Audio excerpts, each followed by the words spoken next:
성경에는 수많은 인물들이 등장하는데요. 그 인물들을 떠올리면 곧장 이렇게 떠오르는 단어들이 있습니다. 여러분 노아 하면 떠오르는 게 뭐죠? 방주죠. 노아의 방주. 그다음에 다윗과 골리앗 이렇게 나갑니다. 모세 하면 뭐가 생각나세요? 모세, 지팡이 뭐 모세 하면 뭐 홍해 갈라지는 거 다양하게 많을 겁니다. 요셉 하면 우리는 애굽의 총리 이렇게 나옵니다. 엘리야는 불의 종 뭐 이런 식으로 나오게 되겠죠. 아브라함의 이름을 딱 듣는 순간 우리는 가장 먼저 이 단어를 떠올릴 겁니다. 믿음의 조상 아브라함. 믿음의 조상이라고 불리는. 아브라함은 하나님의 이 약속을 받고 그것을 믿음으로 의롭다고 인정받은 첫 번째 사람이에요. 그러다 보니까 이 아브라함을 믿음의 조상이라고 부르는 거예요. 이 유대인들은 아브라함의 후손이잖아요. 혈통적으로 신앙적으로 아브라함에게 뿌리를 두고 있는 그런 사람들입니다. 아브라함이 하나님과 맺은 언약을 계속 자손으로 혈통적으로 전승한 민족이 바로 유대인이라는 거죠. 그리고 하나님께서 아브라함과 너의 후손들은 이제 나의 선민이다, 선택된 백성이다라는 것을 몸에 표시로 남기게 했는데 그것이 바로 할례입니다. 할례. 그래서 유대인들은 자기 몸에 있는 할례 자국을 보면서 나는 아브라함의 후손이고 선민이다라는 이 프라이드가 굉장히 강했던 사람이었어요. 그런데 이들에게 아주 심각한 문제가 있었습니다. 예수님이 그것을 지적하시는데 요한복음 8장 39절 40절 말씀을 현대인의 성경 버전으로 한번 보겠습니다. 화면 보시고 읽을게요. 시작. 너희가 아브라함의 자손이라면 아브라함을 본받아야 하지 않느냐? 그러나 너희는 지금 하나님에게서 들은 진리를 말한 나를 죽이려 하고 있다. 아브라함은 이렇게 하지 않았다.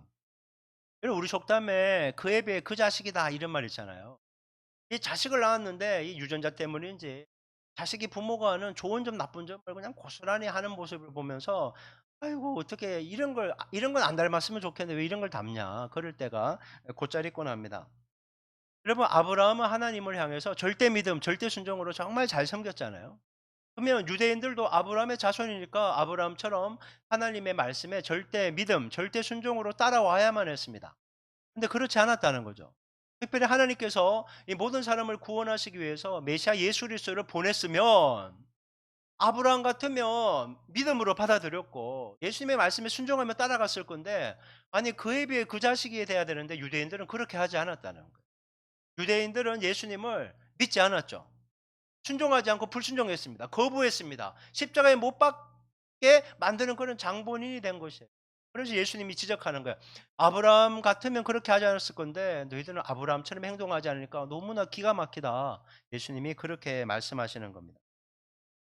여러분 오늘 본문은요. 믿음의 조상이라고 불리는 아브라함이 도대체 어떠한 믿음을 소유했는가? 그가 믿었던 믿음의 내용이 무엇인가?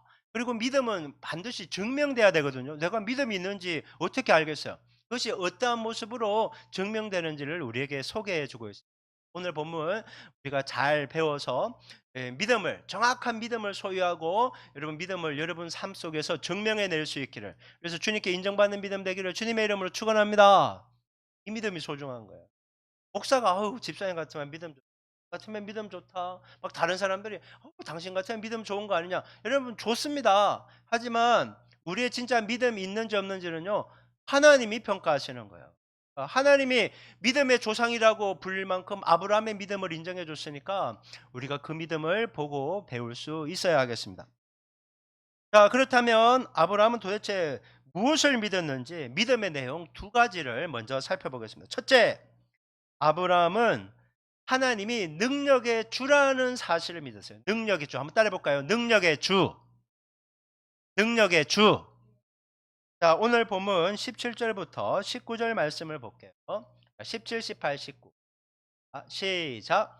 기록된 바 내가 너를 많은 민족의 제상으로 세웠다 하신가 같으니 그가 믿은 바 하나님은 죽은 자를 살리시며 없는 것을 있는 것으로 부르시는 이시니라. 아브라함이 바랄 수 없는 중에 바라고 믿었으니 이는 내 후손이 이 같으리라 하신 말씀대로 많은 민족의 조상이 되게 하려 하심이라. 그가 백세나 되어 자기 몸이 죽은 것 같고 사라의 태가 죽은 것 같음을 알고도 믿음이 약하여지지 아니하고. 자, 17절에서 제가 줄 쳤는데요. 보세요. 그가 믿은 바 아브라함이 뭘 믿었어요? 하나님은 죽은 자를 살리시는 분. 없는 것을 있는 것으로 부르시는 분, 그러니까 무에서 유를 창조하시고 죽은 자를 살리시는 분이 하나님이다라는 거예요. 이건 능력이 있기 때문에 이 모든 것이 가능하다는 것이죠. 먼저 없는 것을 있게 하시는 하나님, 이것은 무엇인가 하면요, 아브라함 자신과 사라 사이에서 더 이상 출산할 수 없어요. 생식 능력이 없게 되었다고요. 무예요, 무. 불가능. 근데 하나님께서 이 두 사람 사이에서 아이를 주실 능력이 있는 분임을 아브라함은 믿었다는 거예요. 무에서 유를 창조하시고 불가능을 가능케 하시는 능력의 주라는 사실을 믿었다는 거예요. 18절에 보면 아브라함이 이렇게 얘기합니다. 바랄 수 없는 중에 바라고 믿었다 하면서 뭐라고 얘기하는가 하면 이어지는 19절에서 아브라함이 100세, 그러니까 정확하게 얘기하면 아브라함이 99세, 사라의 나이 10살 차이거든요. 그러니까 89세, 남자는 99세, 여자는 89세. 우리 생각으로도 이게 어떻게 애를 낳습니까? 불가능하잖아요. 근데 바랄 수 없잖아요. 애를 낳았을 거라고. 이 바랄 수 없는 중에 분명히 눈에 보이는 현실은 아이를 낳는 것이 불가능했는데 아브라함은 믿었다는 거예요. 하나님이 우리 사이에 애를 줄 것이라는 거. 주님이 아기를 낳기 1년 전에 와서 방문해서 그들에게 아이를 줄 거라고 또 말씀까지 해주니까 그 말씀을 붙잡았다는 거예요. 믿었다는 겁니다. 하나님이 무에서 유를 창조하시고 불가능을 가능케 하는 분, 그래서 자신의 몸에서 아이를 줄 거라고 믿는 믿음, 하나님을 믿었다는 거예요. 여러분, 우리에게 이런 믿음이 필요합니다. 현실을 무조건 막 낙관적이고 긍정적으로 보란 말이 아니에요. 현실도 부정하고 그냥 덮어놓고 믿으라는 말도 아닙니다. 내가 99세고 아내가 89세고 생식 능력이 없다는 거, 출산 능력이 없다는 팩트는 정확하게 알아야 돼요. 문제가 뭔지. 하지만 하나님은 그것을 뛰어넘는다는 거예요. 무에서 유를 창조하신다는 거예요. 불가능을 가능케 한다는 거예요. 여러분, 하나님은 절대 환경이나 사람에게 제한받지 않음을 믿으시기 바랍니다. 그래서 우리가 안 된다고 포기하지 않는 이상 주님은 이루실 거예요. 여러분, 주님은 이루실 것입니다. 하나님은 당신이 원하는 모든 것을 이루실 거예요. 그래서 그분은 능력의 주라는 것이. 그래서 아브라함은 없는 것을 있게 하시는 하나님을 믿었다는 거예요. 또 어떤 하나님을 믿었다고요? 아브라함은 하나님께서 죽은 자를 살리시는 분임을 믿었다는 거예요. 죽은 자를 살리시는 분. 이것은 창세기 22장에서 우리가 잘 알고 있는 하나님께서 100세 때 아브라함이 얻은 이삭을 모리아 산에서 죽여서 번제물로 태워 나에게 바치라는 명령과 관련된 내용. 여러분, 자식을 어떻게 이렇게 합니까? 한번 생각해 보세요. 저보고 하나님이 이 자식을 하라 그러면 아무리 미워도 이렇게까지는 못할 거예요. 근데 너무나, 여러분 한번 생각해 보세요. 손주만 봐도 얼마나 귀엽습니까? 그 손주가 내 자식의 자식이 아니라 내가 낳았다고 생각해 보세요. 이건 막 눈에 넣어다 깎고 그냥 땅에, 얘는 발이 안 닿을 거예요. 그냥 업고 지내고 안고 지내고. 여러분, 얘만 하루 종일 바라보고 살 거 아닙니까? 그런 애를 번제로 바치라는 거예요. 번제라는 것은요, 죽여서 이 살에서 뼈를 다 분리해서 그냥 불태워버리는 거예요. 완전하게. 아니, 사랑하는 사람은 어떻게 이렇게 합니까? 근데 아브라함은 하나님의 이 명령을 받고도 조금도 주저함이 없습니다.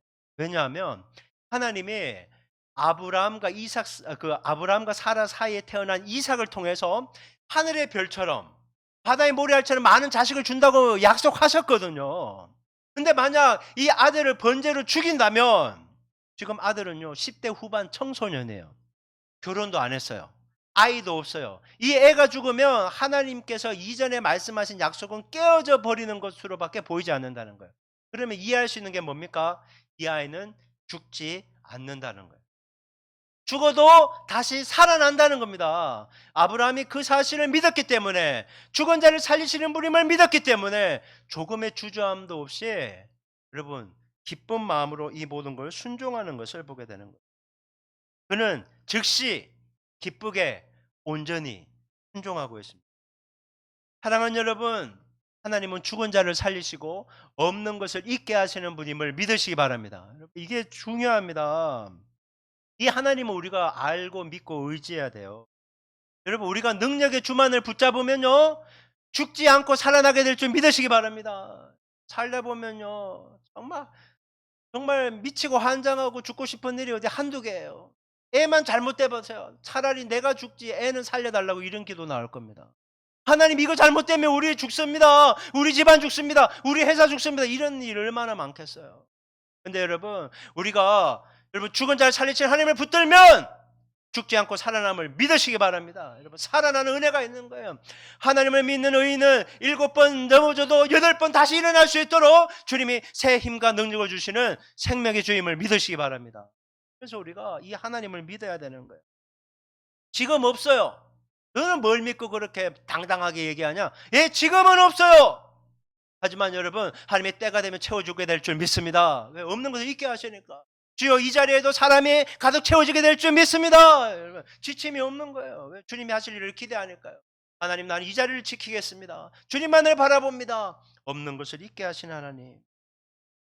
여러분 그렇기 때문에 우리는 눈에 보이는 현실이 아무리 힘들고 어렵고 답답하고 내 뜻대로 움직여지지 않는다고 해도요. 좌절하거나 낙담하거나 실망하지 말아야 되는 거예요. 절대 포기하지 말아야 됩니다.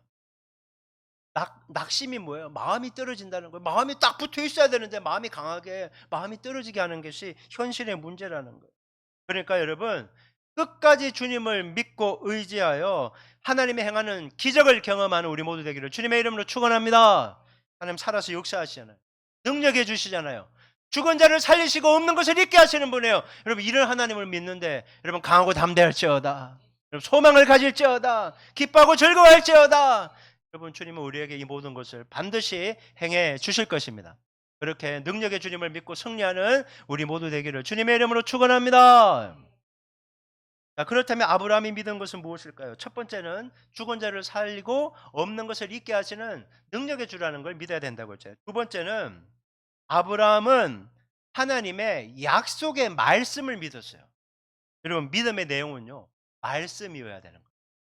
자, 오늘 본문 20절부터 22절까지 말씀을 볼게요. 20절부터 22절. 자, 줄친 부분이 있어서 화면을 보고 읽을게요. 자, 시작. 믿음이 없어 하나님의 약속을 의심하지 않고 믿음으로 견고해져서 하나님께 영광을 돌리며 약속하신 것을 또한 능히 이루실 줄을 확신하였으니 그러므로 그것이 그에게 의로 여겨졌느니라. 아브라함은요 약속을 의심하지 않고 믿었다라고 성경은 말씀하고 있습니다. 약속하시면요 반드시 이루는 거예요. 저도 사람들에게 약속하지만 때로는 이것이 달라지기도 해요. 하지만 하나님은 한번 약속하시면요 그것을 반드시 이루시는 신실한 분임을 믿어야 되는 거예요. 약속이라는 것, 약속을 믿는다는 것은 약속을 이루시는 신실하신 하나님을 믿는다는 거예요. 말씀하시면 반드시 이룬다는 거예요. 여러분 요즘에 우크라이나와 러시아가 이렇게 전쟁 중이잖아요. 얼마나 정밀 미사일이 많은지 미사일이 목표물을 향해 발사되면요 중간에 멈추지 않고 목표물을 향해 끝까지 날아가서 그것을 명중시키는 것을 너무나 자주 보게 되는 것이에요. 여러분 믿음은 그와 같은 것이에요. 내가 약속의 말씀을 붙잡았어요. 그러면 그 약속의 말씀을 하나님의 성취하실 때까지 끝까지 믿고 기도하면서 그 응답을 경험하는 것이 믿음이라는 거예요. 하나님이 당신이 징계를 맞으면 우리가 평안을 누리고 당신이 채찍에 맞음으로 나음을 입었습니다. 약속의 말씀을 받았어요. 나 아파. 이번에 수술해. 병원을 계속 다니면서 안 나서 계속 고통이 있지만 하나님이 치유한다는 약속의 말씀을 믿고 나을 때까지 끝까지 달려가는 거. 그게 믿음이라. 예전에 목사님 아프니까 기도해 주세요. 그러면 의사가 강하게 나타날 때는 막 기도하면 막 바로 낫고 그러니까 나았습니까? 바로 물어보고 막 그랬거든요. 근데 어느 순간 시간이 지나니까 기도해주고 서로 안 물어봐. 집사님 혹시 나으셨어요? 그것도 아니고 집사님들 기도 받았는데 막 현상은 여전히 있거든 고통이. 그러니까 아니 낫겠지요 뭐 이러는 거야. 다 타협하는 거야 현실. 믿음은요 지금 즉시 낫든지 조금 있다 낫든지 한참 뒤에 낫든지 낫는 걸 경험하는 말씀이 성취되는 데까지 나아가는 것이라는 거예요. 믿음은 경험되어져야 되는 거예요. 이론으로 끝나서는 안 되고 반드시 말씀이 이루어지는 것을 경험해야 하는 것입니다. 여러분 아브라함이 처음부터 약속을 온전히 믿고 따르고 신뢰하는 그런 사람은 아니었어요. 여러분 그의 여정은 나이가 75세 때부터 시작되었다. 우리가 충분히 이렇게 볼 수 있죠. 왜냐하면 그 이전에는 그는 우상을 숭배하는 자였고 우상을 제작해서 판매하는 사람이었어요. 믿음의 조상이 될 수 없을 사람이 하나님께 선택받아서 그 출발을 했는데 여러분 한번 생각해 보세요. 여기 계신 분 중에 75세는 아무도 없잖아요. 내 나이 75세가 되어서 신앙생활 시작했다. 여러분 얼마나 뜨겁게 하겠어요. 사람은 안 바뀝니다. 사람이 40만 돼도 지천명이라 그래서 자기 생각을 바꾸려고 하지 않아요. 들을 기가 없어진다고요. 그래서 막 사람들이 자꾸 애들한테 가서 애들을 가르쳐야 된다 그래서 대안학교, 기독 대안학교가 생기고 그런 거 아니겠습니까? 근데 75 세부터 하나님의 은혜로 믿음 생활을 시작했어요. 그리고 또 놀라운 일도 하죠. 가장 안정적이라는 본토 친척 아비집을 떠나 하나님의 지시하는 가나안 땅으로도 왔어요. 대단한 믿음이에요, 이것만 봐도. 하지만 그가 얼마나 자주 믿음 없는 행동을 했는지 우리는 성경을 통해서 익히 잘 알고 있잖아요. 수시로 인간적인 생각을 앞세웠어요. 하나님의 뜻을 묻지 않았어요. 솔직히 그 사람이 얼마나 하나님을 알았습니까? 모르죠. 하나님의 음성 듣기도 굉장히 힘들었을 거라고요. 하지만 그는 그 나름대로 열심히 살았어요. 열심히 살았는데 인간적인 생각으로 산 거예요. 가나안 땅에 왔는데 가뭄이 들었습니다. 그러면 하나님께 "여기 있어야 됩니까? 어디로 가야 됩니까?" 그런 거 묻지 않습니다. "애굽에는 나일강이 있어. 물이 있는 곳으로 가야지." 애굽으로 갑니다. 애굽으로 갔는데 아내 사라가 너무 예뻐요. "너희 동생이라고 거짓말하자." 그랬다가 바로에게 빼앗깁니다. 아이고, 성을 바라보면서 내 아내 내 아내 하다가 울고 있으니까 하나님이 너무 안타까워서 바로에게 "너 왜 유부녀 데리고 왔어?" 난리가 났죠. 그래서 사라 되찾고 쫓겨나다시피 해서 올라옵니다. 그때 누가 따라옵니까? 하갈이 같이 옵니다. 75세 때 자녀를 준다는 약속을 받았는데 10 년을 기다려도 아브라함과 사라 사이에 애가 안 생깁니다. 그래서 무엇을 했습니까? 하나님께 묻지 않고 인간적인 생각으로 그 하갈을 첩으로 얻어서 이스마엘을 얻어서 지금까지 문제가 되고 있죠. 하나님이 계속 기다리고 기다렸지만, 또 아브라함도 계속 기다리고 기다렸지만 인간적인 생각이 계속 툭툭 튀어나올 수밖에 없었던 것입니다. 그래서 하나님 앞에서 아브라함이 이렇게 얘기한 적도 있어요. "내 종 엘리에셀을 나의 후견인으로 기업 이을자로 삼겠다라고 하나님께 제안하기도 했어요. 아브라함은 현실과 타협하려고 했고 인간적인 최선을 찾으려고 할 때도 있었고 믿음이 흔들리기도 했고 의심하기도 했던 우리와 똑같은 사람이었다는 거예요. 우리랑 똑같은 거예요. 다른 사람 없어요. 여러분, 우리와 똑같은 사람. 그런데요, 중요한 게 있습니다. 아브라함의 믿음은요 계속 들쭉날쭉해요. 감정에 치우칠 때도 있었어요. 하지만 하나님은 단 한 번도 약속하신 말씀을 잊거나 이행에 신실하지 않은 적이 한 번도 없다는 거예요. 여러분, 이게 은혜입니다. 아브라함의 위대한 믿음이에요. 믿음의 조상이라 불릴 만한 사람이에요. 하지만 하나님이 더 위대하신 거예요. 그분의 은혜인 거예요. 은혜. 여러분, 하나님은 처음부터 마지막까지 아브라함과 사라 사이에 아이가 태어날 거라는 말을 이렇게 현실과 타협한 적이 없어요. "야, 내가 생각해 봐도 99세 아예 낳는 건 아닌 것 같은데. 야, 다른 길로 가자. 야, 이스마엘, 그래 네가 했으니까 나도 너의 최선을 인정해 줄게. 그대로 가자. 야, 너의 종 엘리에셀 보니까 충성스럽대. 야, 걔를 후견인으로 삼자." 이렇게 얘기하신 적이 한 번도. 하나님은 한 번 말씀하시면요 그대로 신실하게 이루시는 분이라는 거예요. 여러분, 저는 이 본문을 묵상하면서 참으로 감사했던 게 하나님이 우리와 같지 않다는 것이 한결같은 거예요. 신실한 거예요. 그래서 여러분, 우리가 믿고 의지해야 될 것은 약속을 이루시는 신실하신 하나님을 붙잡아야 된다는 것입니다. 믿음의 내용, 믿음의 대상은 능력의 주이면서 신실하신 하나님, 그분을 우리가 붙잡아야 한다는 것입니다. 우리는 금방 아브라함이 가진 믿음 두 가지를 살펴봤잖아요. 하나님은 능력의 주라는 사실을 믿었다는 것. 또 하나는 하나님은 능력의 주로서 약속하신 말씀을 신실히 이루시는 분이기 때문에 우리가 약속의 말씀을 믿어야 된다는 거예요. 당신 믿음 믿습니까? 그건 하나님을 믿는다는 것이고, 당신 하나님 믿습니까? 예, 난 약속의 말씀 믿습니다. 예, 하나님 말씀, 하나님이 하신 말씀이니까 내가 믿는 거예요. 그것이 믿음이 있다라고 얘기하는 겁니다. 근데 여러분, 이 믿음이 있다는 게 입으로 믿습니다, 입으로 믿습니다 한다고 되는 게 아니라 믿음은요 증명이 돼야지 진짜라. 너 가지고 있으면 내놔보라 이거예요. 내놔보라 이거예요. 그것이 뭔가, 믿음이 증명되는 방법이 뭔가 하면요, 하나님의 때까지, 한번 따라해봅니다. 하나님의 때까지, 하나님의 시간까지, 예, 거기까지 참고 인내하며 기다리는 것, 그게 믿음이라는 거예요. 그래서 믿음은요 기다림이에요. 그리고 믿음은 기다림을 통해 완성되는 것입니다. 이런 막연한 기다림이 아니에요. 그냥 야, 계속 기다리다 보면 좋은 날 오겠지가 아니에요, 여러분. 하나님의 약속이 있기 때문에, 하나님의 때가 있기 때문에 그때까지 참고 기다리고 기대하며 인내하는 것, 그것이 믿음이라는 것이죠. 여러분, 오늘 본문 20절부터 22절 말씀을 다시 한번 보겠어요. 자, 한번 읽어보겠습니다. 자, 시작. 믿음이 없어 하나님의 약속을 의심하지 않고 믿음으로 견고해져서 하나님께 영광을 돌리며 약속하신 것을 또한 능히 이루실 줄을 확신하였으니 그러므로 그것이 그에게 의로 여겨졌느니라. 이런 믿음이 견고해야 되는 이유가 뭐예요? 이루어질 때까지 기다려야 되니까 믿음이 견고함이 필요한 겁니다. 흔들림 없이, 요동함이 없이.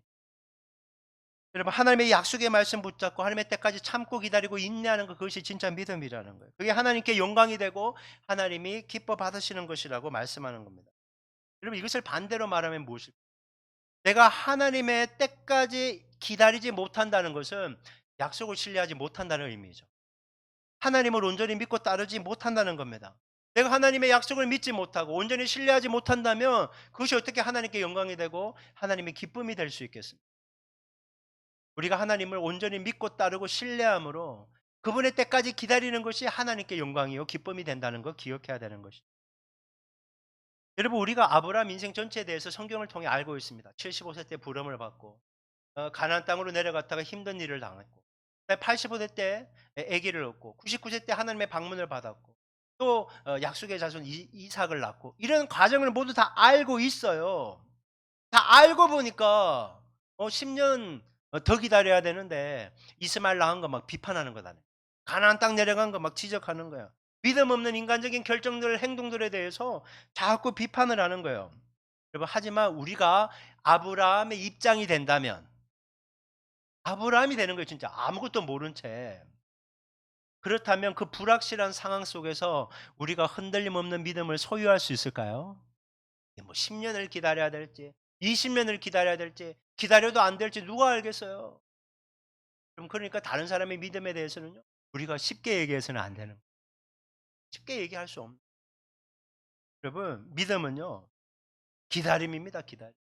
아니, 기다릴 때마다 좋은 일만 있으면 얼마나 좋겠어요. 근데 기다림이 항상 힘들고 어려운 문제들이 찾아온다는 게 힘들게 하는 거죠. 막힘이 있어요.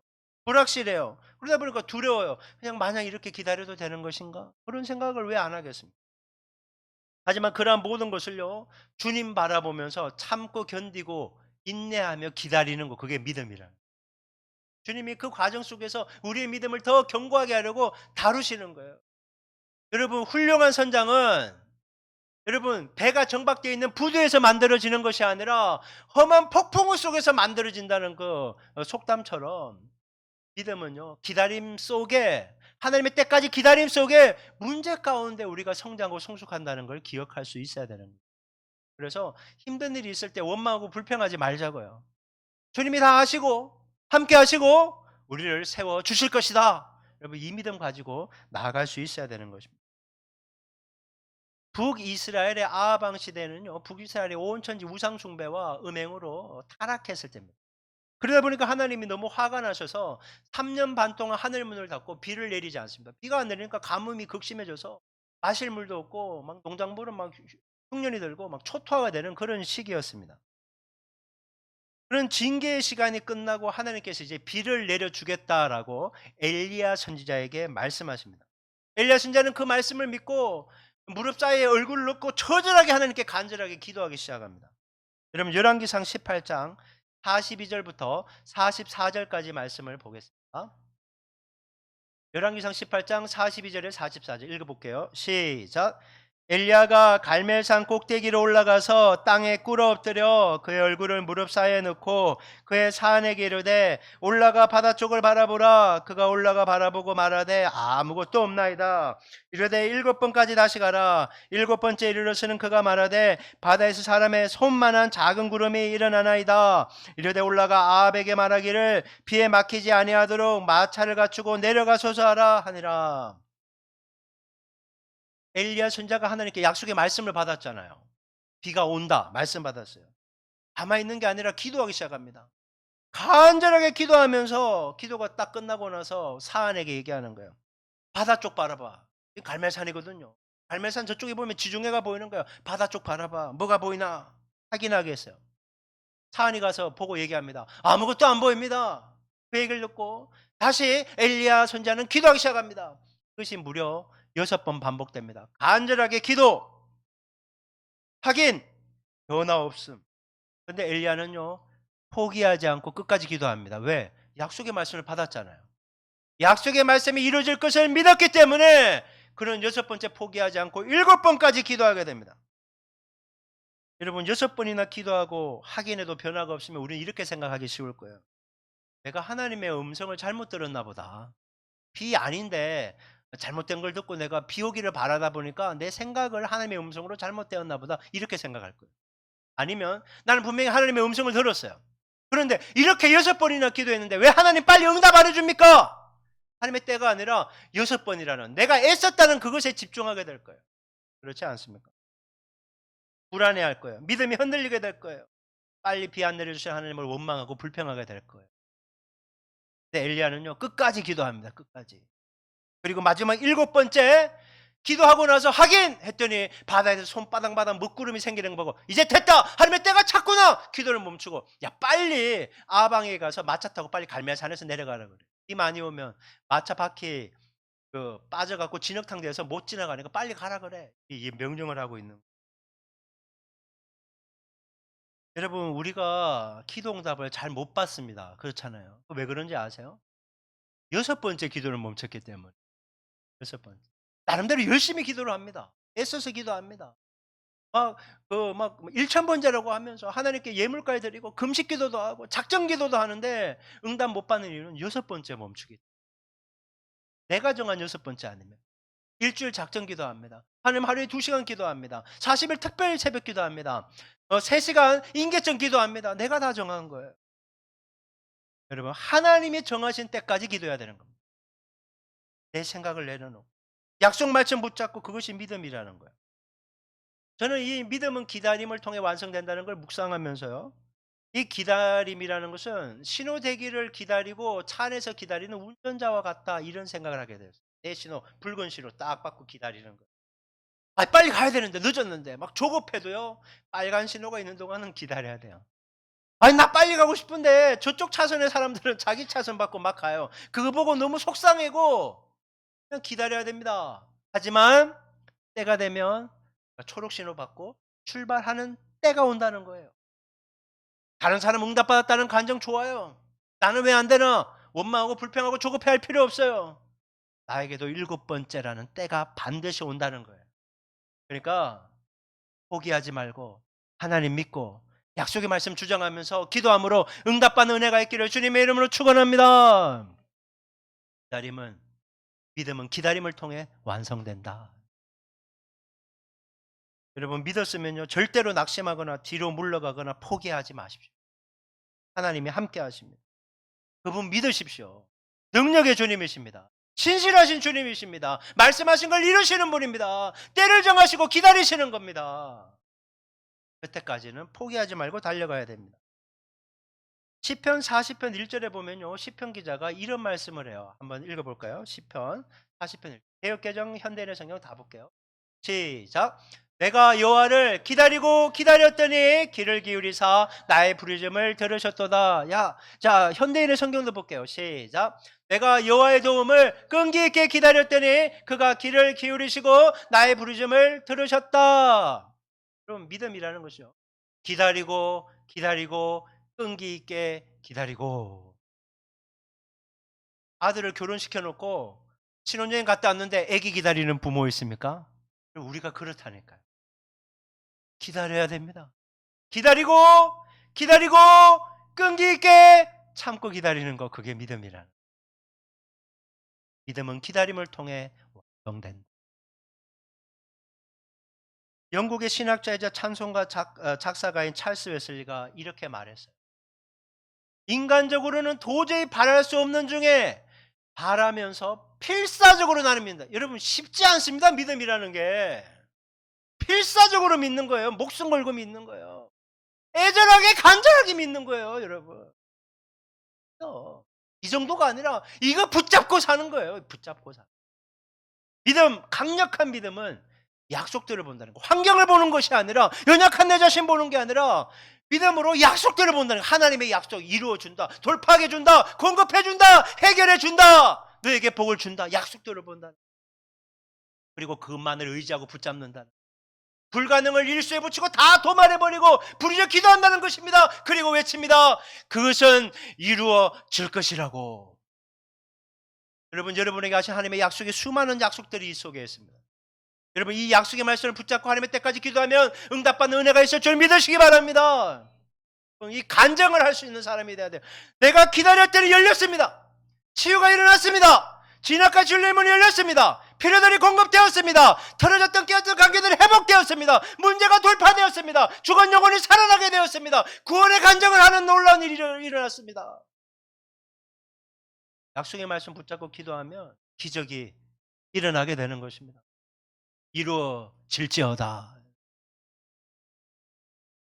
클레어 로마스라는 여성이 있습니다. 있으니까. 예, 2007년도에 승마를 타다가 낙마를 했어요. 다음 장 보여주세요. 그래서 하반신이 마비가 됩니다. 움직이지 못하는 모습. 그런데 다행히 로봇 슈트라는 인체공학 보조기 덕분에 이렇게 걸음을 걸을 수 있는 그런 모습이 되었습니다. 재활이 너무 힘들어요. 얼마나 힘들겠어요. 몸이 안 움직이는 이 로봇 보조기를 차고 있으니까. 특히나 이 보조기가 8천만 원이 하니까 이 경제적인 부담이 너무나 많이 되었던 겁니다. 이 클레어 로마스는 자신처럼 이렇게 하반신이 마비된 사람들을 위해 더 저렴한 이러한 기능적 로봇 슈터가 개발되어야 한다는 생각에 나 마라톤에 참가해야 되겠다. 그래서 기금을 모아야 되겠다고 마음을 먹습니다. 그러나 좋은 의도와는 달리 이게 만만치가 않은 거예요. 이 기구를 끼고 재활 첫날에 이 여인은 고작 30걸음만 걸을 수 있었다고 합니다.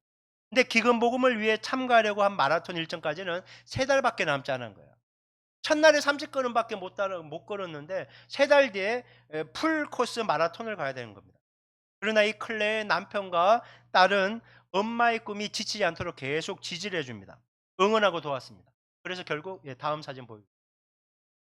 2012년 런던 마라톤 대회 완주에서 42.19km 마라톤 풀 코스를 완주를 합니다. 무려 16일 걸려서요. 16일 걸렸어요. 빠른 사람들은 2시간 10분, 20분대에 들어옵니다. 좀 잘 달리는 일반인들도 한 3, 4시간 들어오고 풀코스 이 완주가 목표인 사람들은 한 대여섯 시간이면 들어옵니다. 네, 저 보조기를 차고요. 16일 동안. 네, 다음 사진 한번 보여주세요. 신문에 난 기사입니다. 네, 저 보조기로 쩔뚝거리면서 여러분 무려 16일에 걸쳐서 완주를 하게 됩니다. 그녀가 16일 만에 결승선을 통과하는 것을 응원하기 위해 수많은 인파가 몰려들어요. 왜 인파 보여줘? 예, 빼주세요. 수많은 사람들이 클레의 모습을 보면서 도전을 받았습니다. 그래서 마라톤을 완주한 그날만 당일 기금이 2억 가까운 성금이 모였다고 합니다. 여러분, 힘들어도 포기하지 않으면요, 결승점에 도달하는 때가 옵니다. 결승점은 어디 가 있지 않았어요. 하나님의 응답은 하나님의 때에 응답되도록 그 결승점에서 기다리고 있습니다. 하나님은 능력의 주로서 신실하신 주님으로서 우리가 거기까지 도달할 수 있도록 우리와 함께 하시면서 우리를 격려하시면서 응원하고 계십니다. 그러니까 여러분, 포기하지 마십시오. 힘들어도 낙담하지 마십시오. 불평하지 마십시오. 끝까지 하나님의 때까지 결승점까지 달려가는 우리 모두가 되기를 소망합니다. 여러분, 믿고 기다리는 자에게 약속의 성취가 되는 은혜가 있을 것입니다. 여러분, 그래서 우리가 하나님을 믿고 약속의 말씀을 붙잡아야 됩니다.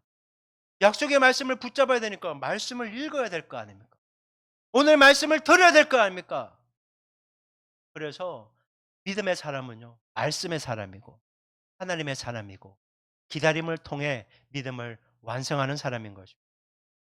여러분, 이번 한 주간 동안 여러분 하나님을 견고하게 믿는 믿음에 서 있으시기를 바랍니다. 그리고 약속의 말씀을 꼭 붙잡고 기도하시기 바랍니다. 응답하실 때까지 기도하시기 바랍니다. 기적의 간증자들 될 수 있기를 바랍니다. 그래서 여러분의 가정, 학교, 직장, 사업장, 우리 교회 공동체에 하나님의 놀라운 뜻과 계획이 이루어져서 복을 받고 복을 흘려보내는 축복의 통로로 멋지게 승리하는 우리 모두 될 수 있기를 주님의 이름으로 축원합니다. 아멘.